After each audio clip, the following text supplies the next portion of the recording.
Movies. Everything you see and hear was done on purpose. Everything has meaning. Join Corey Heitschmidt, Justin Eldon, and me, Craig Dickinson, for Reading Between the Reels. Each episode will break down the movies you love and analyze cinematography, sound, performance, and set design to uncover the significance of the filmmaker's choices. Reading Between the Reels, available wherever you listen to podcasts. I'm Bo Maddox. I'm Ashley Chancellor.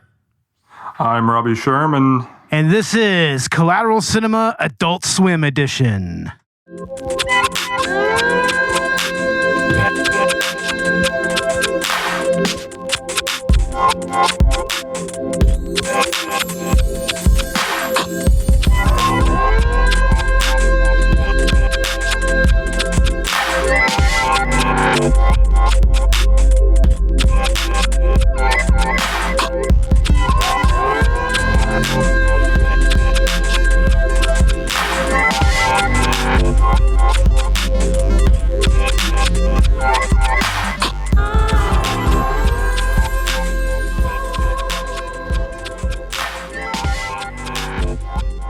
Welcome to a special Adult Swim edition of Collateral Cinema, the only movie podcast that matters, where we focus on good movies, bad movies, and everything else in between in the world of cinema.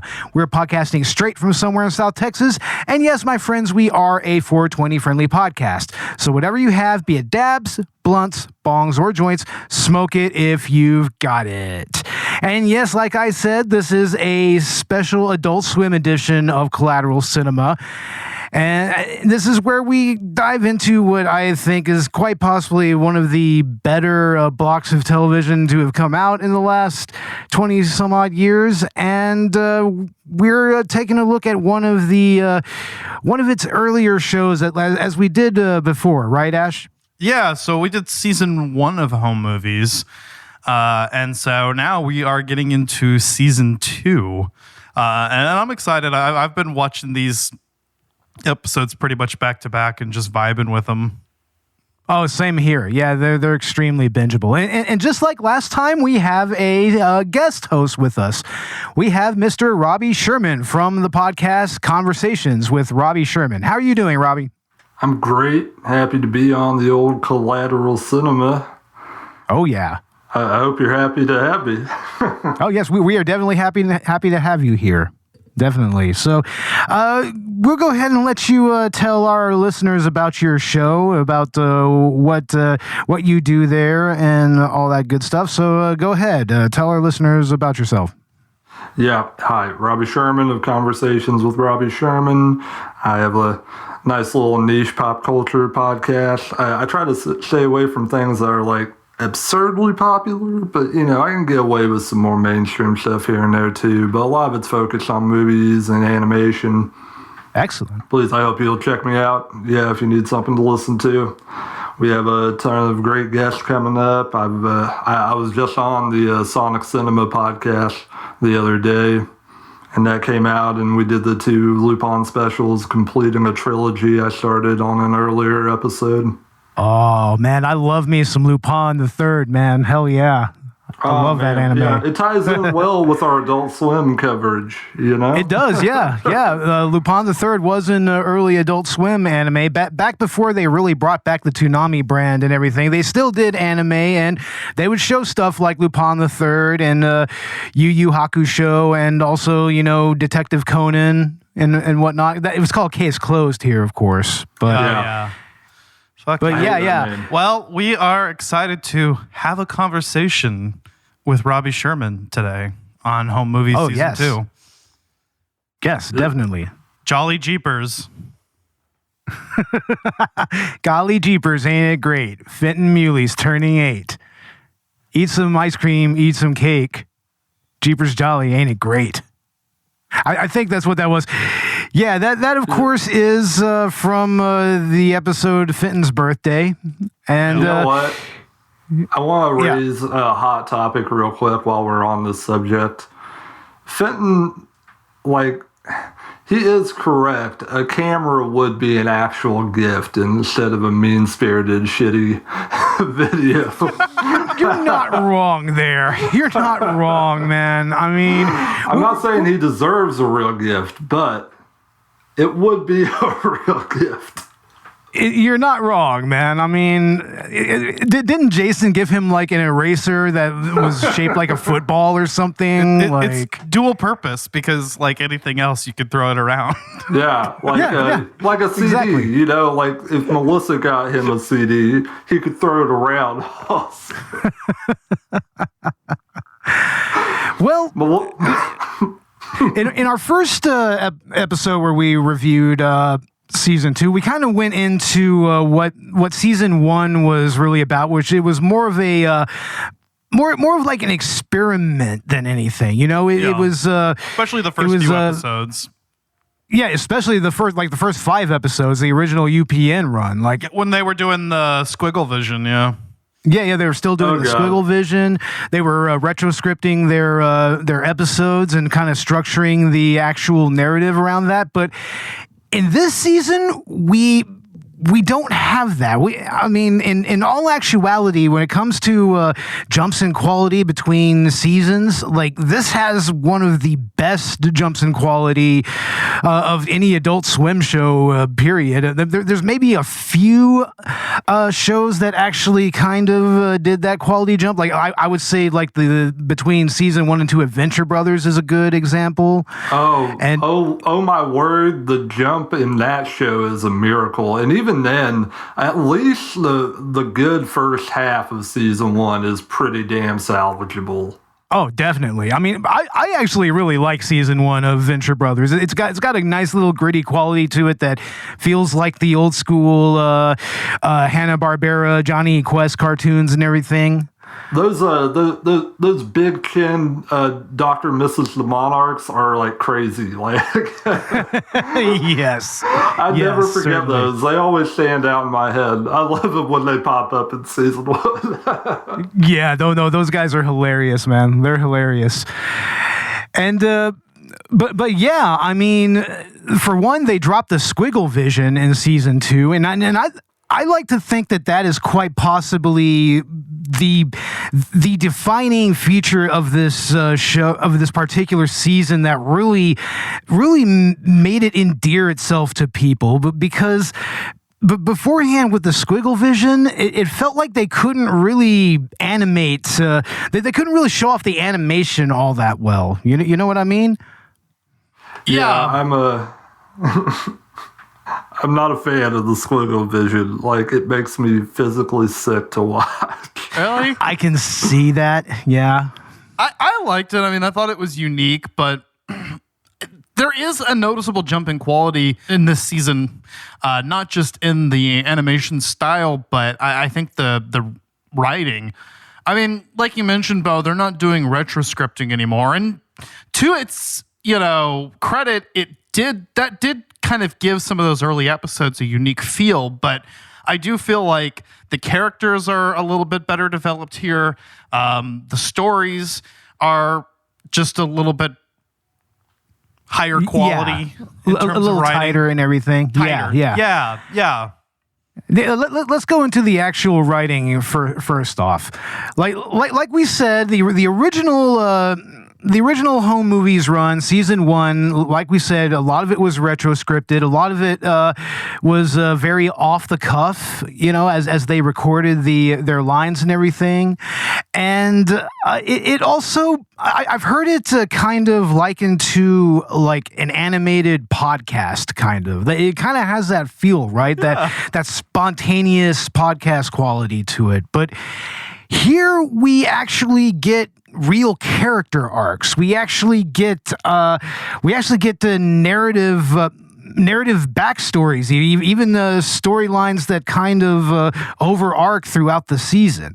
Like the two main overarching storylines that we have here is, first of all, Brendon and Cynthia, and that's actually addressed over multiple episodes, which you didn't see in season 1 as much. Season 1, almost all their episodes feel fully self-contained. they don't really give their narratives a whole lot of room to breathe. But here we actually have Brendon meeting a new girl, Cynthia, and actually kind of pining and pursuing that particular person across multiple episodes here. And then the second overarching story that we get is the whole thing between Brendon, his dad, and Linda. Oh yeah, which is a massive struggle between these three characters. It's pretty much a power struggle between Brendon and Linda. You know what's cool about both of these overarching narrative arcs is that they're both very relatable. Like I can relate to both of those. I mean, when Homeboy's just sitting there at the end of that one episode where he's like, I can fix this. Like, this can be fixed. This can be fixed. I'm like, I've been there, man. Yeah, he's processing it to a point of understandingness, right? And that, and also, you know, like I come from a family where my parents were divorced and married other people. So like I get it. And my dad married somebody that I didn't think was right for him, that was a horrible person. But it's like, what am I going to do? Tell my dad, you know, when my dad comes up to me and he's like, yeah, I want to marry her. And then, you know, like as a kid, you know, I was probably around Brendon's age or so, you know, like, what am I supposed to say? Like when he asks, are you okay with that? Like, you know that he expects you to say yes. So it's like, you know, like I get that. I get like that being out of your control. And so, you know, both of those story arcs in particular were just very relatable for me. Now, did you also make like a little video of a like private interaction? And your dad? No, I wasn't quite that creative. And also, my parents ended up remarrying each other when I was in high school, so that story actually got a better ending. Everything just kind of worked around for you, didn't it? It really did. Yeah, just came full circle, right? Yeah. What would it do, Bo? What would it do? Mm-hmm. But yeah, no, like I could really relate to Brendon during these story arcs, but you know, like I didn't have that his creative genius. Yeah, and we also kind of even have some character arcs for some of the adults in this in this season as well. Like, for instance, a lot of the stuff that John McGurk tries to go through here, you know, like you can tell that he's really trying to find his footing just as a middle-aged adult man, you know. He's really kind of lost here a little bit. I feel so bad for him at times that I don't want to feel bad for him. I don't know how to explain this, like, because he's such a like terrible person, like obviously a terrible person, but there's also just so many instances of him not like being able to navigate the world in a way that normal people do. Like, you kind of have to feel bad for him. Yeah, and here we kind of start to get into a little bit of what made him who he is, like especially when it comes to his relationship with his mom, who shows up at the end of the episode where he's trying out stand-up comedy and just straight up saying, it's like, no, you're a bum, you're a loser. And so it's like we start to kind of understand McGurk a little bit, and he starts to become a little more like three-dimensional as a character. Well, and that even culminates in him, you know, literally just like rejecting an opportunity in the final episode of this season. You know, like he has a very attractive woman that is interested in him. Or, I mean, we can presume she's attractive. I get the feeling she's attractive, but it's kind of hard to tell with the animation style. Nothing in this show is attractive.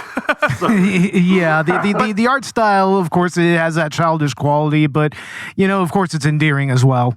I got the feeling she's meant to be attractive. I feel like she's sort of drawn that way.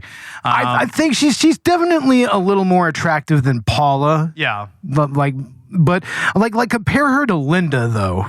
You know, I think that, I mean, she's maybe just a little older than Linda, but kind of similar to her a little. But Stephanie's all over him, and you know what's funny is McGurk, after all of this time, just he doesn't really know what to do with that. No, he's just like, oh wow, I didn't expect this. It's a very much a dog catching the car type of scenario. He caught the car, now it's like, now what? You know? Oh man. Yeah, or like the coyote catching the roadrunner, right? Like Exactly. Yeah. He catches it, and then he's just like, well, what do I do now? I think there is an episode where that happens. No, yeah. There's an episode where it finally happens. Yeah, that I remember that one. But I mean, McGurk also he also finds out that his uncle is dead, and then he takes Brendon on like 2 different road trips in one episode, and spends all his charity money in the process. Yes. I love that. I love that so much because another thing that's very relatable is just how easily, especially when you're a kid, you can blow through money like that and just not even know it. Oh my God. Know? Yeah. My shithead friends, they got so much money out of me.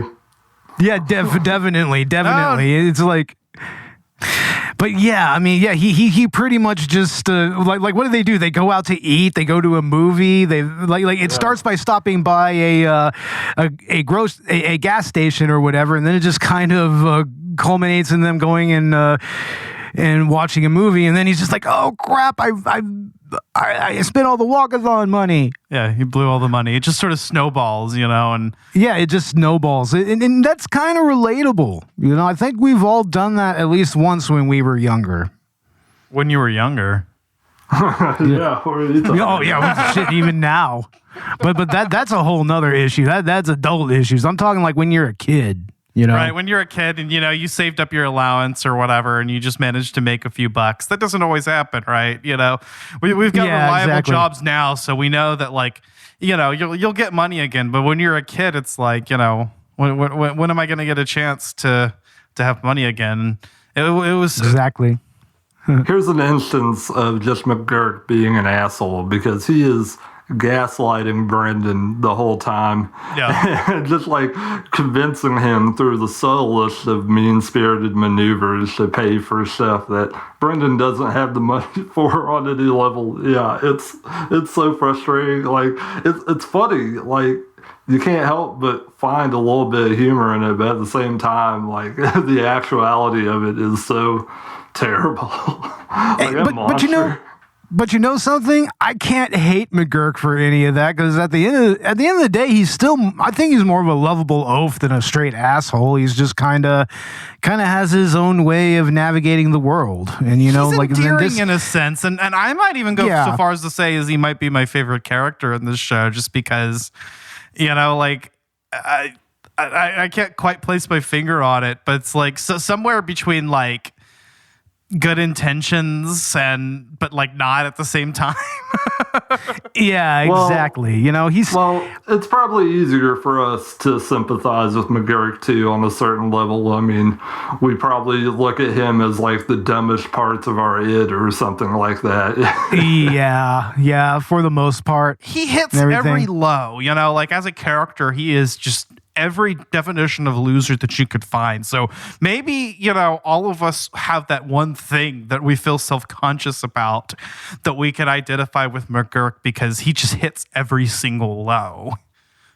Exactly. He's very much the everyman character of the home movies. You know, mainly for the adults. You know, it's like Brendon is very much the everyman for the kids. You know. And he still kind of fulfills that perspective, you know? Yeah. You were mentioning story arcs earlier, and I would say Paula also has her own story arc in this as she loses her job. That's right. Yes. She loses her job. Paula. Hello, Paula. Paula, are you here to take the test again? I can't believe I was attracted to you. I wanted to tell you that I was attracted to you. And it's like, yeah, so was I. And she's just like, okay, this is weird. I've never even met you before. All of that is so bad. Exactly. Like, oh my God. But what's interesting about that is how him and her and her son are essentially kind of going through the same situation, sort of. They're just kind of being dressed down by weird authority figures that take their jobs way too fucking seriously. So, and it's just kind of, and they just kind of come together and they're just like, oh, I'm getting kicked out of here. It's like, oh yeah, I'm doing this. It's like, you want to go out for pizza tonight? Sure. So yeah, it's just one of those things that in life that can just kind of come up and, just kind of make things interesting, right? I love Paula so much as a character because she's like super petty in subtle ways over her when her living situation shouldn't allow that on any level. Like the way she talks to her ex-husband when he comes over for dinner, he's doing markedly better than her on every level, and she is so spiteful. She's going through a little bit of schadenfreude right there, a little bit, because she knows that he knows his relationship with Linda is a little off. Yeah, I love her. No, I'm not saying she looks at that like as a good relationship or something she envies. Yeah. No, she's kind of reveling in it a little bit. Like, I mean, she's totally digging Andrew as much as she can. It's funny. It's so goddamn funny. I mean, I know it's so mean, but God, it's funny. No, I get Paula actually on a level. I'm going to take it back what I said about McGurk. I think Paula is actually my favorite character. I think as a single parent myself, I really identify with her because my parenting style honestly is pretty similar. Like my kid's 5, but I still talk to her like an equal. Like I'm very down to earth with her. In a way that's like, I'll just say some shit that like, I know like she's not going to know what every single word that I said means, but like, I know she's intelligent and she can use context to figure some things out. And I talk to her like I talk to anyone really. So I think maybe that's why I like Paula so much is her parenting style reminds me of my own, or to some degree, I kind of feel like my mom was that way with me too. Yeah, honestly, I can kind of see that from what I've seen of you and your mom interacting. I can actually see that a lot. And also seeing you and your daughter interacting as well. Yeah. Yeah, she was very down to earth with us, like it was just kind of a, like, yep, this is the way it is, kind of thing. Like just kind of, I mean, there were still moments of that, like, because I said so kind of thing. And like, I'm very different in that respect. Like I'm very much a like, I don't ever want to like put on that like authoritarian face and be like, because I said so, like I'd rather explain it to you if it's possible for me to explain it to you. So I don't know, like I get Paula like on a spiritual level. I feel like like the way she parents her dynamic with Brendon is just something that's very endearing to me. Now juxtapose that with Melissa's dad, Eric, played by Jonathan Katz. I love Eric. Like good old Eric. Like he also kind of coalesces a little more as a character in this season, and like I mean I love his interactions with Paula and also with McGurk. They're just so classic here. I think that guy's amazing. I mean, he found a needle in a haystack. He did. He did. I mean, that is nearly superhuman right there. What I love about Eric is he's very punchy. Like he's just constantly always has something that's like his jokes are honestly kind of clever. They're the kind of thing that you just chuckle at and you're not genuinely laughing, but you're chuckling because you're like, okay, yeah, that's clever. Well, you just chalk that up to Jonathan Katz and the way that's how he's always operated as a comedian and everything. It's like that's just more or less his style, Like if you go all the way back to Dr. Katz, which of course this was a spinoff of, I mean, his character is in John Benjamin's character are kind of similar, but a little more understated, I would say, than here. Yeah. And, it's this quality I think he kind of shares with Brendon in that, like, he always has a response. He always has a humorous way to reply to anything, and it's immediate. It's like it's a pretty funny joke, like on the spot. I think he's a kind of a better dad in this one because, I love Dr. Katz, but there's definitely some times where he's a little too much of a therapist over being a father. Yeah, no, I know. Katz. I know exactly what you're talking about. Yeah. But I mean, yeah, his Eric's overall relationship with Melissa is also kind of shown a little bit here.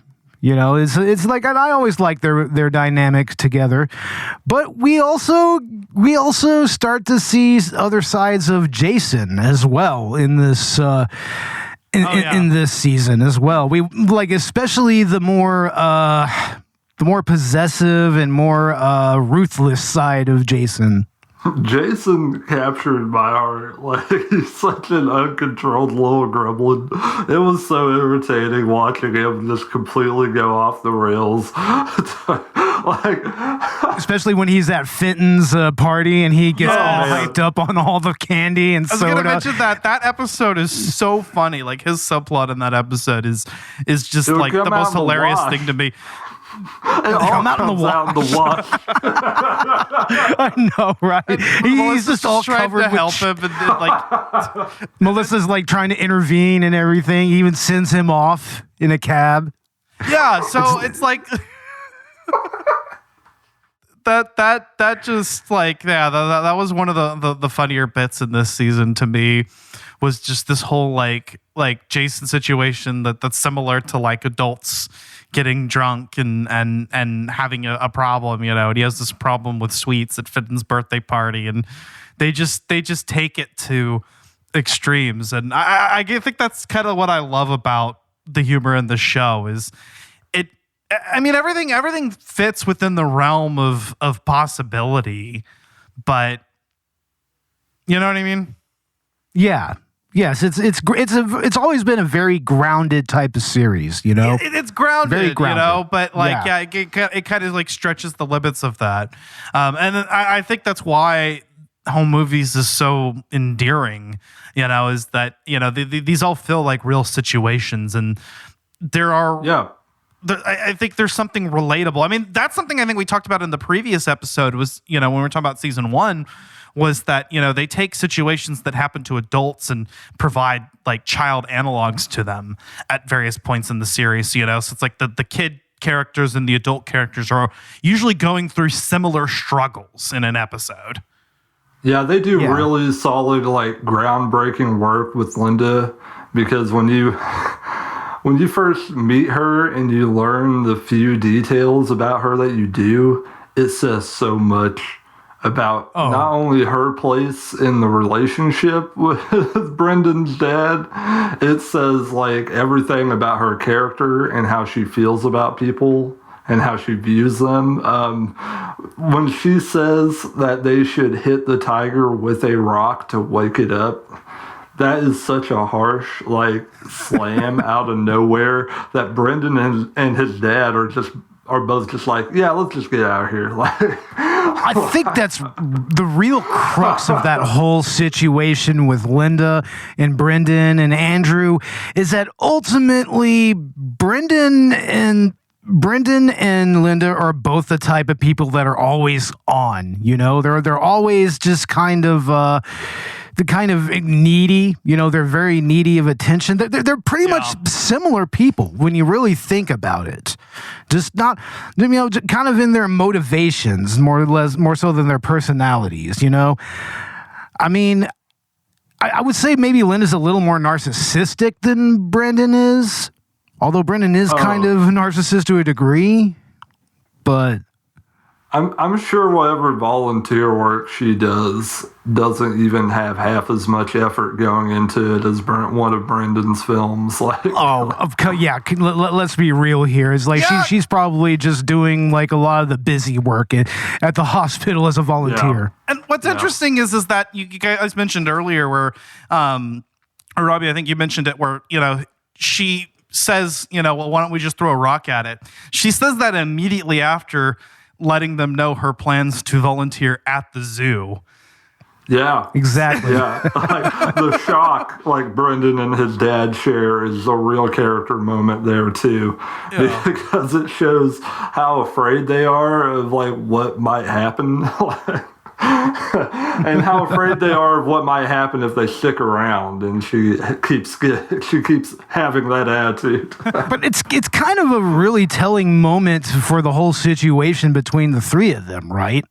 You know, like it's extremely telling. You know, it especially when you start to see that, you know, Brendon and Andrew, their relationship is great. They're. I mean, he's actually he's a absent father, but when he's actually with Brendon, he's not bad with him. No, you know? In fact, they kind of have this chemistry. They have similar styles of humor, you know, and the way that they talk to each other, they just sort of click right away, and you could tell he wants to be there. You know, like Andrew's a character I can identify with as a dad, because, you know, it's like I can't be with my kid all the time because I live 3.5 hours away from her. And I only, you know, I come and visit once a month. And so like, you know, I'm always worried about being the absent dad. That's like the one thing like I don't want to be, you know, because, you know, I had periods of my life where my dad was absent. So like, I get it, you know, and it's like, it's taking these situations that are relatable to a lot of people and making a brand of humor off of that. Is circling back to Linda. You know, Linda's a caricature of a lot of traits that we've dealt with dealing with women. True. Oh, you know, like I hate to stereotype, you know, but like they could be like that. Like any man that's been in a long-term relationship with a woman, like, you know what I mean? Like there are certain things that in general women tend to have certain reactions to, and it's just funny. I will say, when I was younger, I used to like think about like that a lot more, but then I also kind of realized like, no, I've got pretty much the same amount of little petty problems going on all the time too. I can't really be too hard on my exes for whatever time they took up, you know, or whatever. I feel you there, man. I feel you there. Yeah, you know, but like it's just funny because, you know, what you can do is you can take a lot of things that people can relate to and caricaturize it. You know, whenever you see like Linda, who's just a caricature of all these stereotypical traits that, you know, men complain about in women. I'm sure there's a little bit of agency from the male writers going into that. Definitely. Probably. Yeah. There's some bias there. Like you know, like that's where that's going to leak through. At the very least, what they're taking are things that are popularized by culture, by media. I really think the art style helps a lot, though. Like, God, if this were a more realistic looking cartoon, it might just have like icky, uncomfortable overtones to a little bit. It wouldn't have the same impact if it didn't have the animation style that it has. I mean, man, it really helps offset a lot of the darker elements. Like I was kind of realizing it earlier. Like, Yeah, but also it's that step up in the animation quality in this season that also helps it. You know, like for instance, there's a lot more camera movement that they're able to do that they weren't able to do when they had the squiggle vision. And that's something that I noticed between these two seasons. So, I mean, because of that, they're able to kind of convey these characters in a more emotional sense in certain areas. You know? Yeah. Yeah, on an animation level, I really want to point out how, like, since they're not doing squiggle vision anymore, you get a lot more movement from the characters. Now, with the way this cartoon is, there isn't a whole lot of movement, but compared to season 1, where you just had, like, characters that are squiggling around and sometimes pointing at each other a lot of the time, you actually see, like, a walk cycle here and there. Exactly. You get crowds, you know, like... Yeah, I'm watching, I have an episode on in the background when I'm watching the Fittens birthday party episode. And there's a whole, as you guys are saying this, there's a whole, like, camera tilt, you know, like a cinematic angle. And I don't think we got a whole lot of that, if any, in season 1, or at least while they were doing the squiggle vision. Yeah, and Another thing that's notable is that it kind of helps with the actual movies that they are doing. It helps those kind of pop a little better, which is interesting because in this season we start to see a little more of the movies that Brendon and Jason and Melissa actually work on, like to the point where we pretty much have the first full episode that's pretty much almost most all their movie rather than what's going on in the actual real world of home movies and everything. Like, and of course, I'm talking about history with the Starboy and Captain of Outer Space movie that shows up a couple of times before then, but here we actually get to see almost get to see the full movie in its full state. We're not just seeing bits and pieces of it. You get a full theme song by Dwayne and Scab. You get appearances by a bunch of new characters, which we will discuss here in a little bit. And it's really cool to actually see, an extended version of what Brendon and Jason and Melissa work on all the time, And it's actually pretty high. It's high concept stuff that they're doing there. It's like this really high concept sci-fi Super Sentai type of thing, I guess. I also like to think of it as kind of a space serial, like a Flash Gordon thing. Yeah, like Flash Gordon, or like if you know your Mystery Science Theater, Prince of Space, Space Chief, something like that. Yeah, and it's really cool to see that, but we also see some other interesting cold opens that start off with movies and that they're doing, like for instance the episode where they go to the hotel and everything, and McGurk is trying to get a job and everything. What are you doing in the den? Yeah, what are you doing in the den? In the den? It's like, yeah, Father, I'm right here, and then he says it again, in the den. My boyfriend calls me Little Mama. Oh yeah, that character, she's hilarious.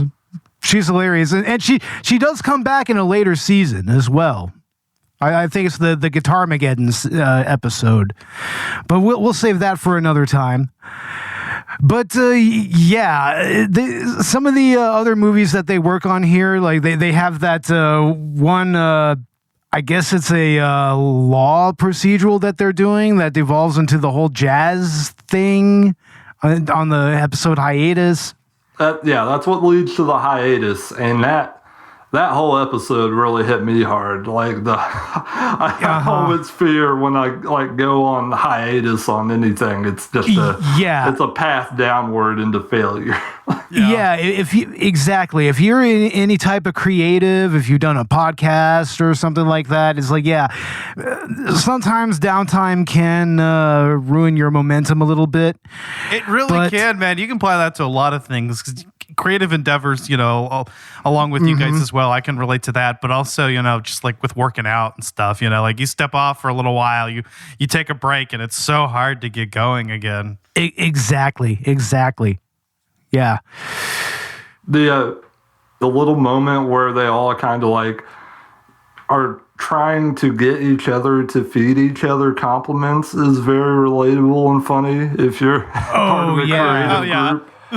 Yeah, exactly. Just fishing for compliments for their work and everything. I'm such a bad co-host. I always have bad ideas, don't I, Bo? Oh, all the time. Yeah, so many bad ideas. No. It was a bad idea for me to do this podcast, honestly. I love you guys, so I'm sorry. Damn it. No. We're good. Yo. B, C, D, E, F, G, H, I, J, K, L, M, N, O, P. I said Q, R, S, T, U, V, W, X, Y, and Z. And alphabet. Boo, doodle, lissy. Alphabet. Song.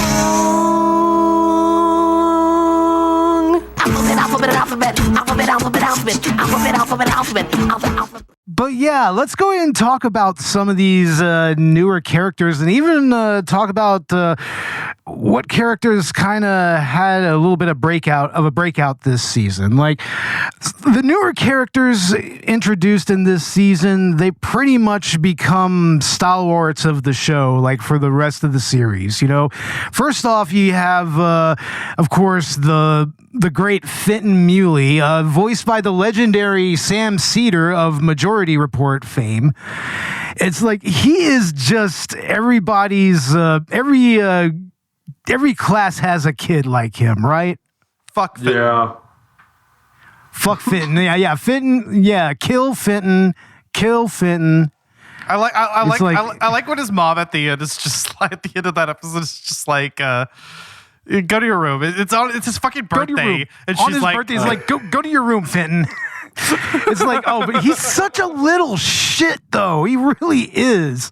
I felt so conflicted hearing McGurk yell at him, even though like it's kind of hard like to not look at him as an unlikable kid. But you know, just that moment where he has an authority figure that he actually like is slightly perturbed by. Like it almost feels like an earned character moment because he's just been so terrible to everyone around.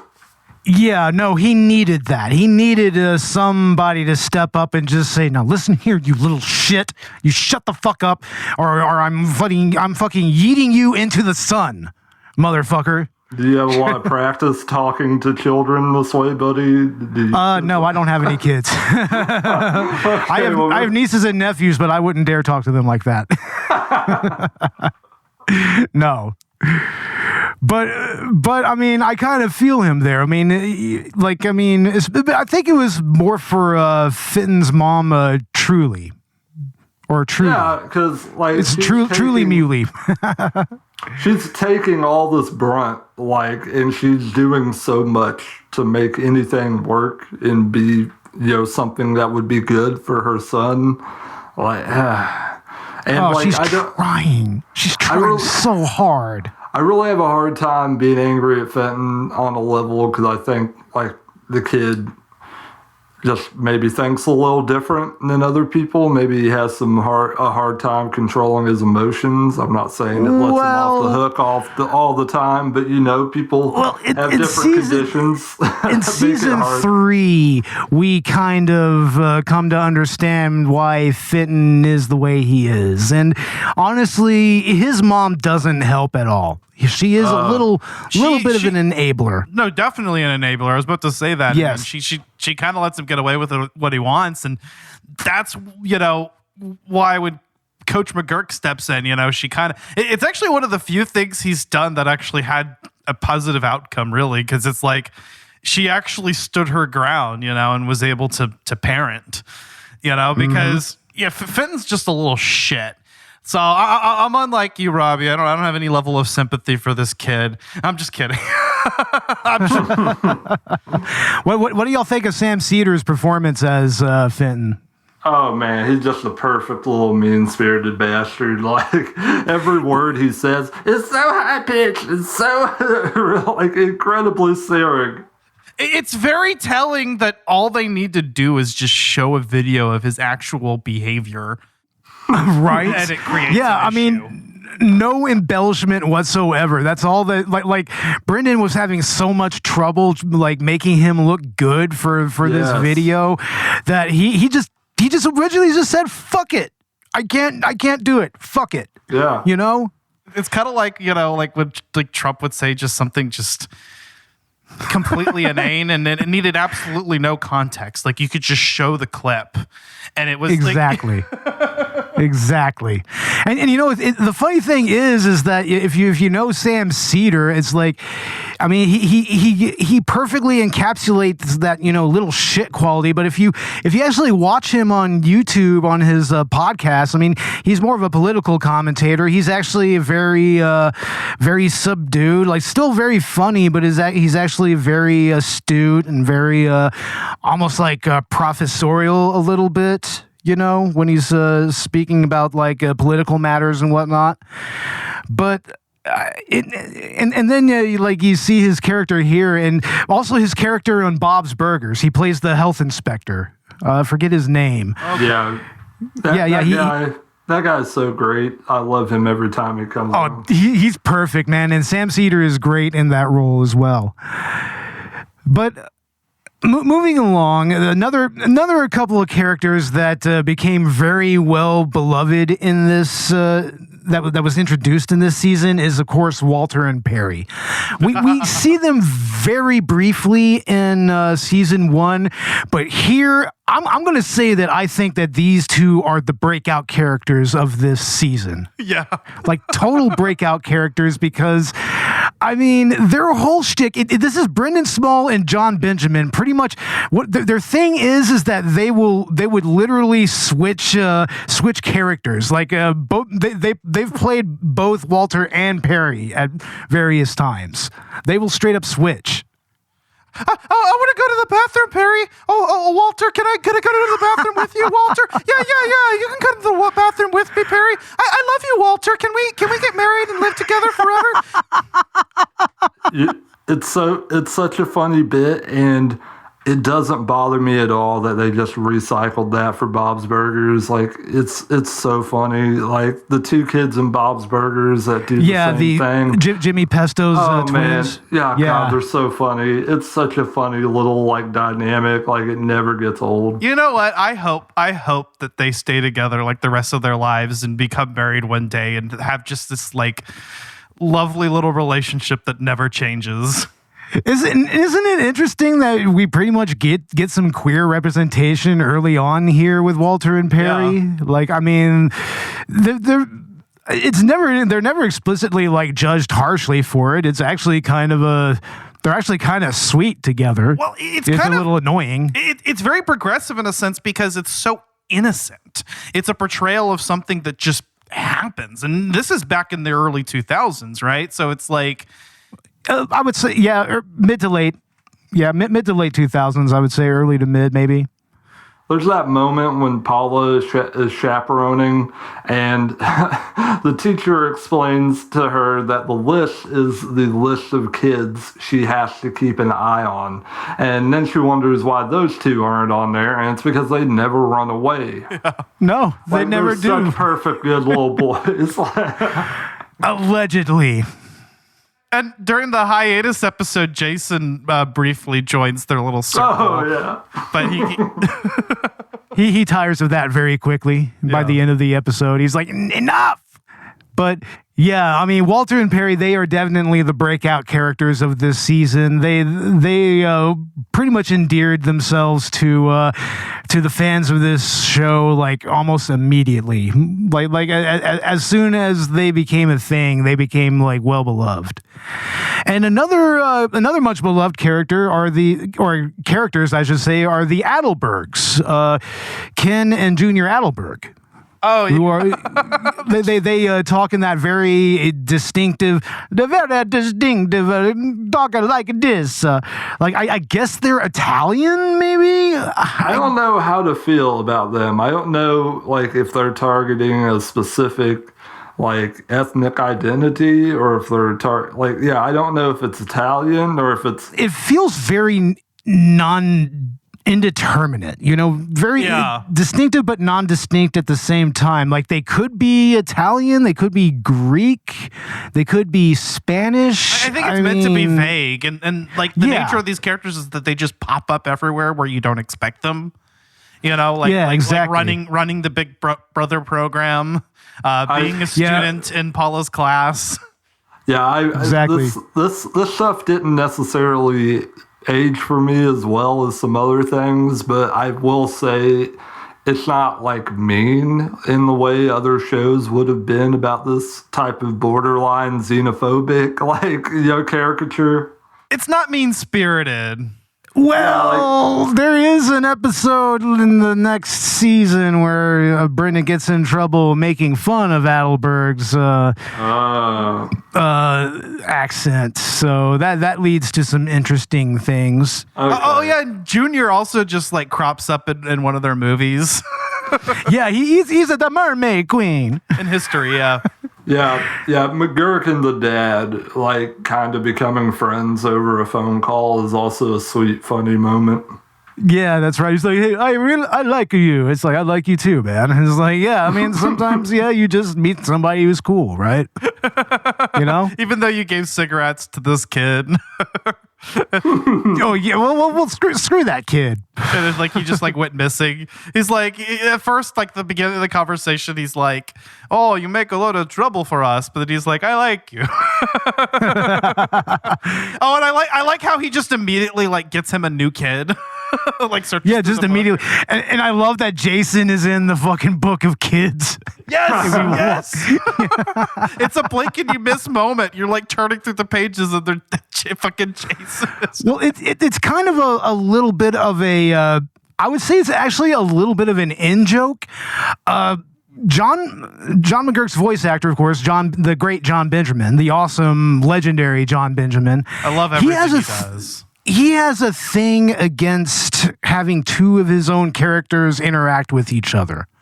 It's why you'll even when Jason and McGurk are in the same scene, they don't really interact with each other. Yeah, you know, which is crazy because there is. I think it's the season finale of season 3 where they are in a scene, but they don't interact still. So well, it makes sense because like Jason's not even on the soccer team.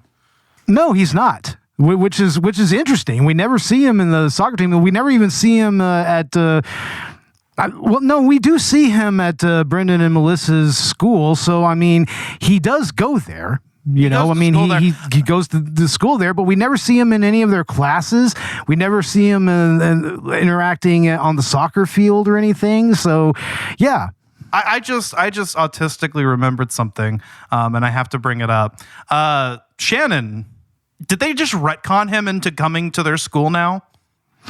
I think so. Yeah, because originally they were from the other school. Shannon was from the other school, right? And then he was. And then in the first episode of the season, he's just like there at his school with no explanation. Oh man, and he's great in that episode. I love it. I love that he knows more about politics than anybody in that entire school. He understands it. Shannon. He understands politics. Shannon, what are you doing in the hallway? What are you doing in the hallway? No, I asked you, what are you doing in the hallway? What are you doing in the hallway? No, what are you doing in the hallway? And then it's like they all know that he took those CDs. You know, he's just like, oh, I love old Blue Eyes. Oh man, that's such a great little bit of character joking. Like, damn. Seriously, and I love that during that one little the montage where he's doing all the crimes. There's this one moment where he takes he steals a computer and he just goes and sells it to some shady back alley dealer. It's like goddamn, Shannon's running the underground market in this town, dude. It's like he's running the black market. Like, what the fuck? I'm just a thug. It's what I do. It's like you don't break into cars, I do. It's like I don't make movies, you do. So like how would you break into a car, Shannon? Oh, just like how I usually do it. You bust the window. But of course he's ahead of them like 100% though. But I like how at the end, like they even like they acknowledged that he actually didn't do anything to influence the ballot, and he didn't do anything, under Brendon, so to speak. He's just a thug. That's what he does. All he did was just exert his influence over Brendon, and Brendon acquiesced. So it's like, politics, man. It's politics. Yeah, that actually was pretty funny because like Brendon has at this point resigned his presidency for essentially no reason. Yeah, exactly. Other than Mr. Lynch blackmailing him. Yeah, and even Mr. Lynch was fooled, of course, because Shannon didn't do anything. It's like, well, shit. Speaking of Mr. Lynch, I feel like we explore his character in a few more interesting directions in this season as well. We have the episode where him and McGurk are going to go to Cancun together, and Mr. Lynch insists that McGurk learn Spanish.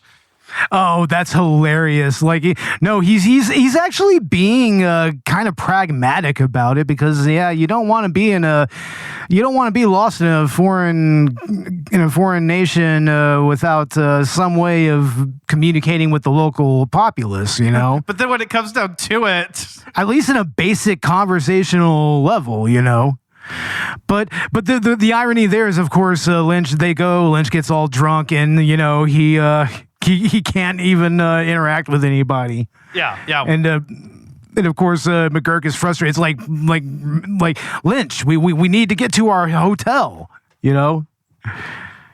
But yeah, no, that was lots of fun. But one more new character that I want to bring up that's also really, really hilarious here is Mr. Arnold Lindenson. Oh, Mr. Lindenson and his interactions with Paula is so fantastic. He is so great. Don't make this about you and the firing, okay? This is affecting everybody, Paula. He just has a way with people that I just almost would love to sit down and just talk with him and just be like, how do you deal with people, man? How do you deal with people? How in the hell did he become the principal of a public school of some sort? It isn't like college, a low rent college, Sorry, because he's Lindenson, man. I mean, just look at him. I mean, that's the only way that you can really explain that. It's just he's Lindenson. His very first scene that we see him in, and he just gets into this accident because he gets his hand stuck in the door. That was so funny. It's like, keys in car. Oh no. And no, it's just a comedy of errors that just ends with him. And the way that he treats Paula there is just like, Paula. I mean, it's like, that he is in pain and he's not, maybe in some way he's not really meaning to be that way, but he just is. Yeah.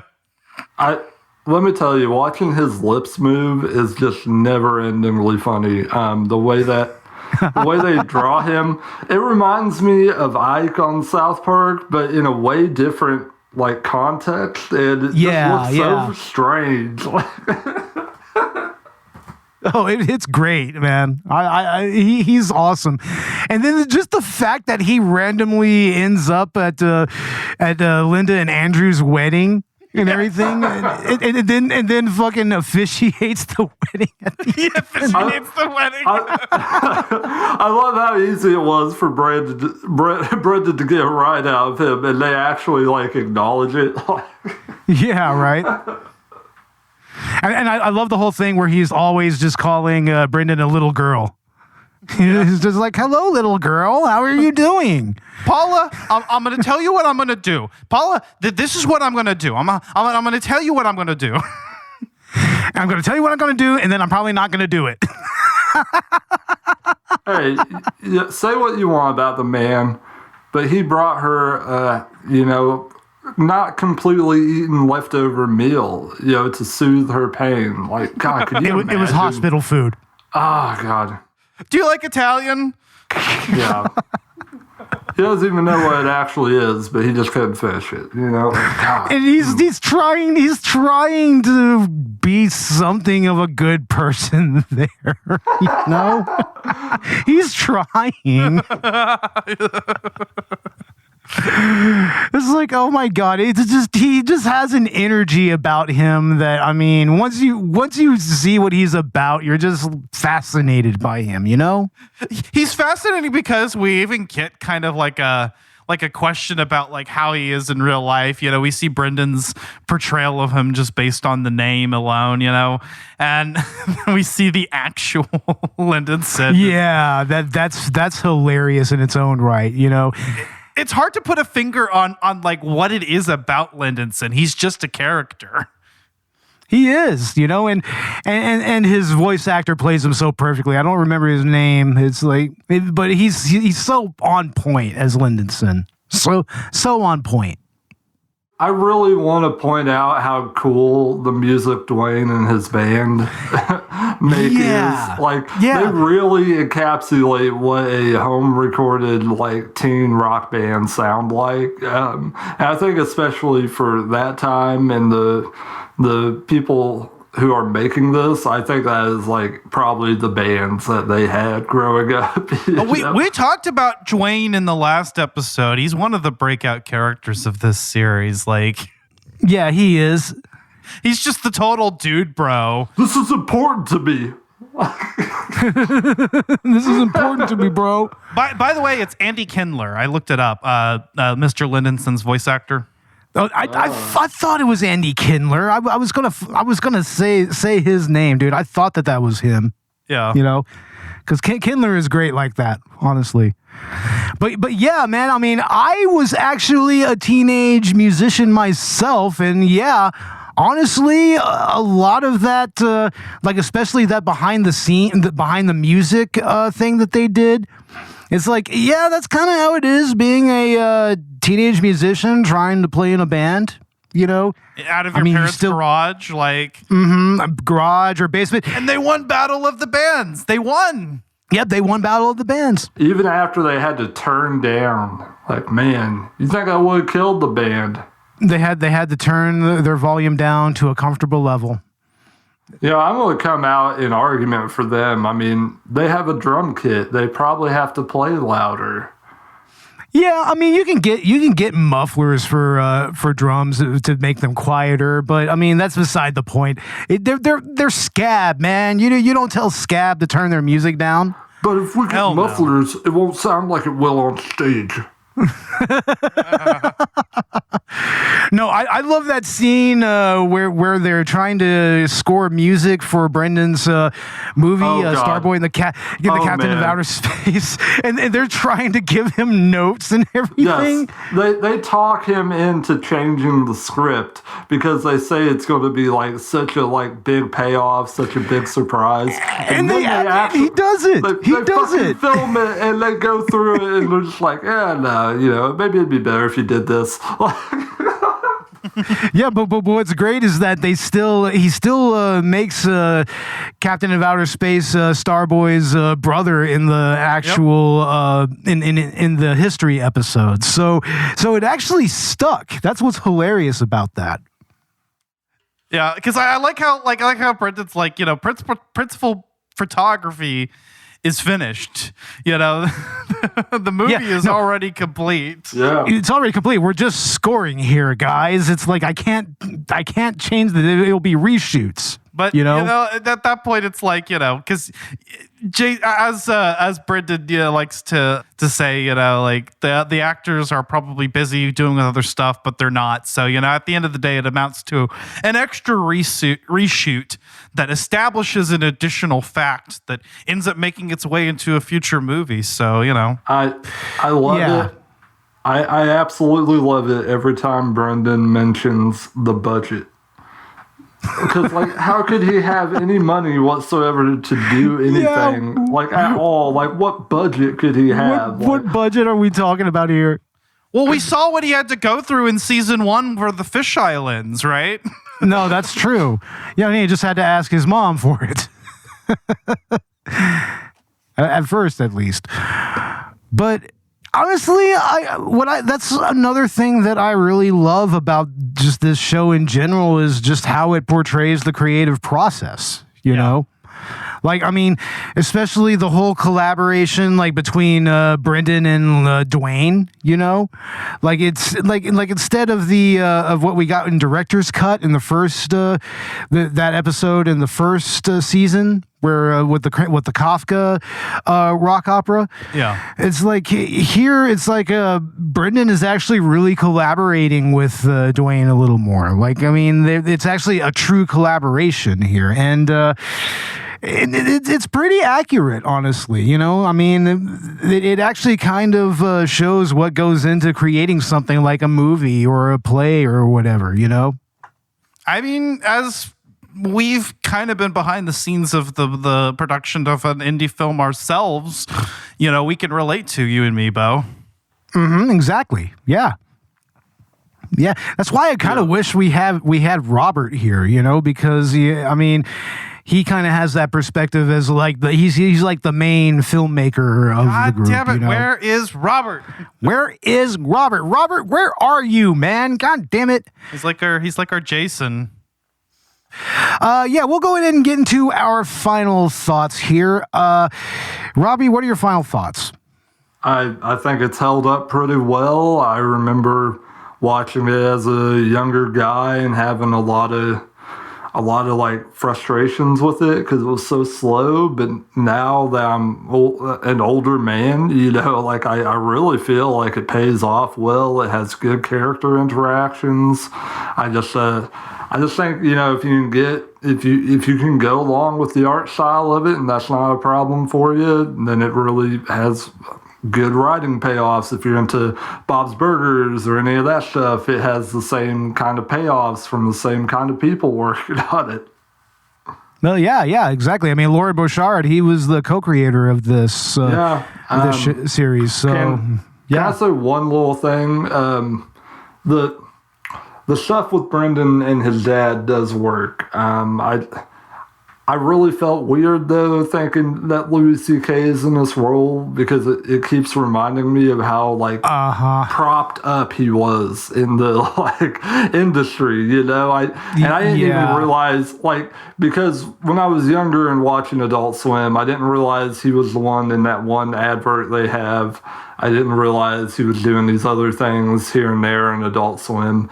And now it almost feels like I've been primed to accept Louis C.K. when I was a younger man around 2010 or 2011. I'm glad I kind of got out of that when I did, because he just wasn't giving payoff. But now it's it's weird to have all this subtext with it, and it feels so odd. I really want to think that all these people have the best intentions. You know what I'm saying? I don't think they had any real genuine idea that anything was terrible. He presented himself as a down-to-earth guy, and part of his personality was being a dad. Part of what made him the world's biggest comedian for a time was being a dad, and it's been so frustrating watching him not take seriously any of the actions he's gone into, and his comedy has regressed into self-congratulatory anti-woke horse shit, and it pisses me off so much.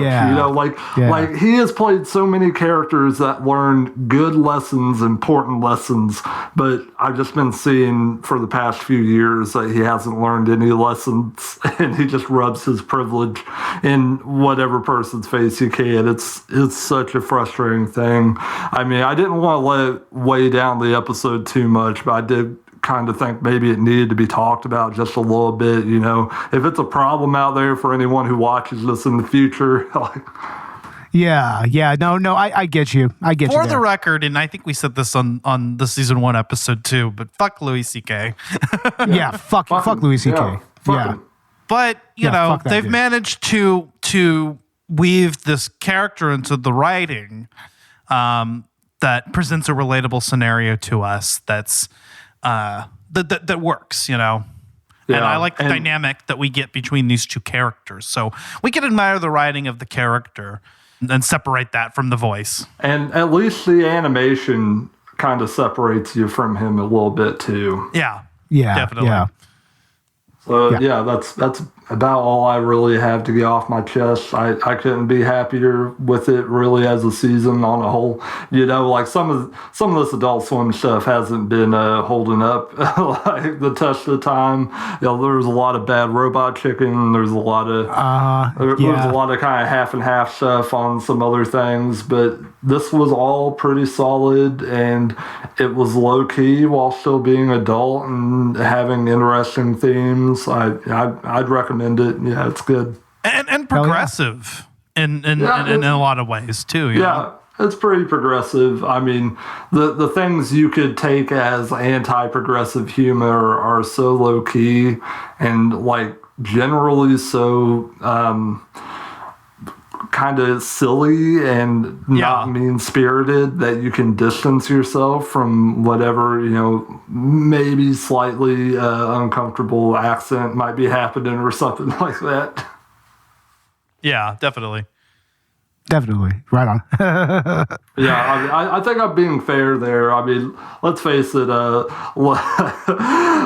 boss, he has like what some people might consider a Jewish caricature voice, like it's taken the wrong way. It's funny though, because I didn't even make that connection. So. Oh, you didn't? Oh, I was thinking like Jerry Lewis, like a really heightened Jerry Lewis at times. I can see it now. Yeah, now that you mention it, but yeah.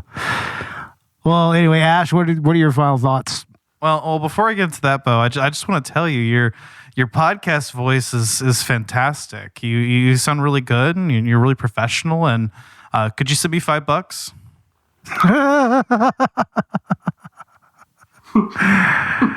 Oh my God. Yeah, it's the power of suggestion through manipulation by complimenting you. I'm glad you asked about that thing, because what I like to do is sing. No, that's not going to work on me, Ash. Damn it. So it's okay. I make a lot more than you anyway. Oh, no. Home Movies Season 2 is a step up from Season 1 in terms of quality, in terms of the animation style, in terms of the storytelling, in terms of the character development. Again, it's just really hammering in this brand of humor focused on relatable situations, and it's so down to earth. There's a level of continuity, when we compare this with the style of humor that we see in a lot of other Adult Swim shows, I think it kind of sets itself apart in that sense. That there is continuity, that there is grounding, and Home Movies is just so infinitely rewatchable, and I want to add again that it these little episodes that are like 30 minutes with commercials, Yep. At least back when they were broadcast, right? Are nice because you can kind of consume these in little sections. It's good too. I want to mention this once more. I said this in the season 1 episode, but like if you're working out, you can kind of do sets between episodes or between like the mid rolls and whatnot, and it's cool. Media like this, I think has an edge to the way that you can consume it, and it works for these stories as well. And you can tell overarching stories, something that season 2 I think delves into a little bit deeper than season 1, but have these contained standalone episodes. So Home Movies 2 delivers more of what season 1 did so well, but maybe even a little bit better, arguably. Yeah, definitely. Well, I mean, I concur with both of y'all. I don't really think that I have much more to add. I mean, also, we're kind of running out of time and everything. But yeah, I mean, this is pretty much the season that really endeared Home Movies to me. I love the new characters. I love the overarching storylines. This is the season that you show new people when it comes to home movies. So yeah. Hell yeah. We didn't even talk about Eddie. I just saw Eddie on my screen. Oh, Eddie. Yeah. He's in Arizona. He's like living like a lizard in the desert. But yeah, man, this is a much beloved show for me, and this season is one of my favorites. Definitely watch it. So yeah. All right, really quickly, Robbie, where can our listeners find your show?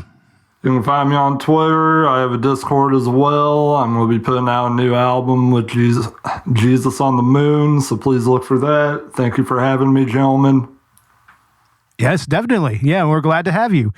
And Ash, what's going on with Collateral Gaming, and where can we find? Well, thank you for asking, Bo. On Collateral Gaming, we will be getting out our episode on the Great Ace Attorney Chronicles Part 2, focusing on the second game of that duology, the Great Ace Attorney Resolve 2. As of the time of this recording, I think we're scheduled to record that tomorrow night. So we'll have that out this week, probably actually before this episode actually drops. So that should be out Awesome. now if you're listening. And after that, we'll be wrapping the season up with James Bond 007 Nightfire. I was playing that just right before recording. I'm having a blast with it. And hopefully Zach and I can play some multiplayer on the Dolphin emulator, if that's possible. Hell yeah. And then we'll be opening up next season with a two-part episode on Doom 1993 and Doom 2016. So we've pushed Doom as our season finale of season 6 to our season premiere of season 7. And now we're going to be talking about the original as well as the reboot. Hell yeah.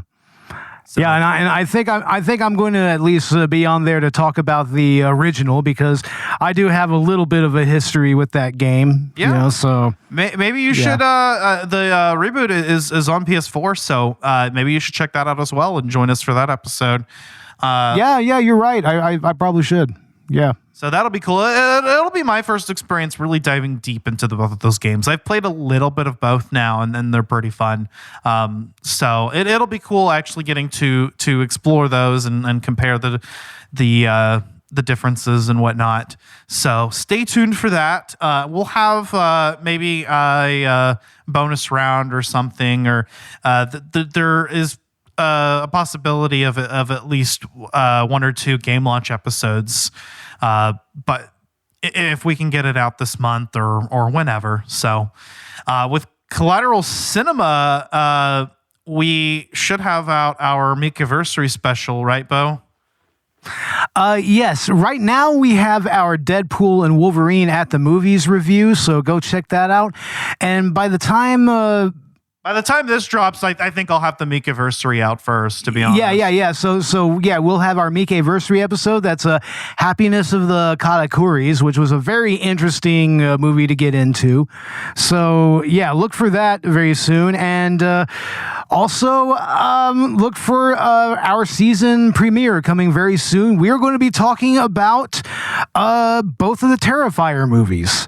I decided we may as well just go ahead and talk about both Terrifiers 1 and 2, right? Yeah, fuck it.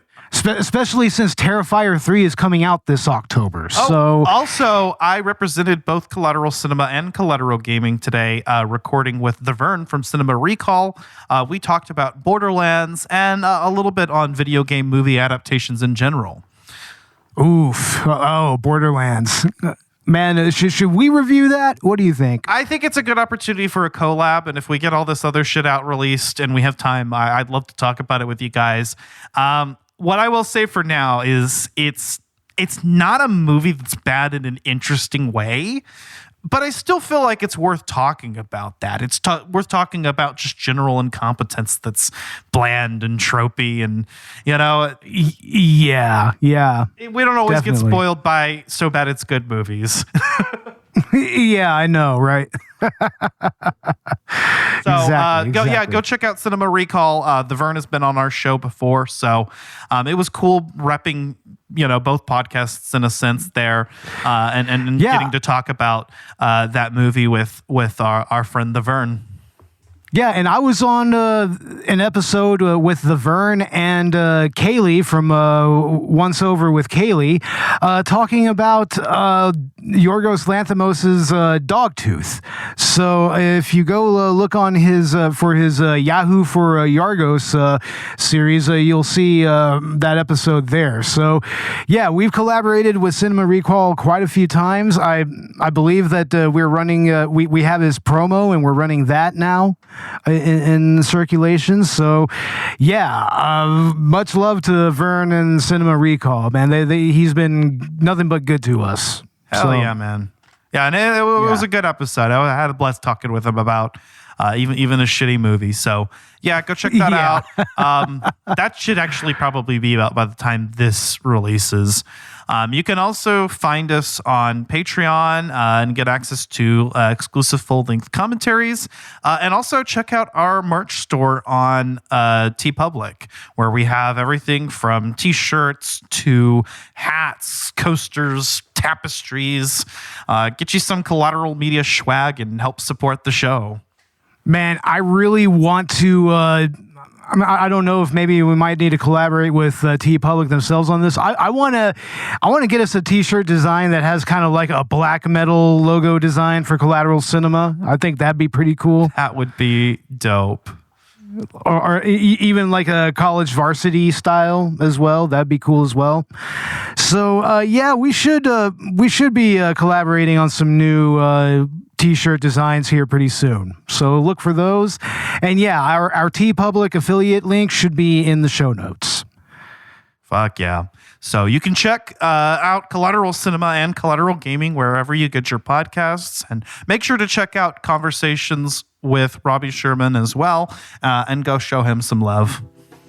Yeah, he had to go a few minutes ago. So yeah, thank you, Robbie. We had a lot of fun talking with you about Home Movie Season 2, and we definitely look forward with working with you again. So I guess that's pretty much it. So on behalf of Conversations with Robbie Sherman, I'm also Bo Maddox. And I'm Ashley Chancellor. And this was Collateral Cinema. And I don't know, what's a good quote to go out on? Damn it, I tried to think of something from this. Yeah, just throw a rock at a tiger or something. I don't know. Laters, y'all.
Collateral Cinema is a Collateral Media podcast. All music and movie clips are owned by the respective creators and are used for educational purposes only. Please don't sue us. We're poor.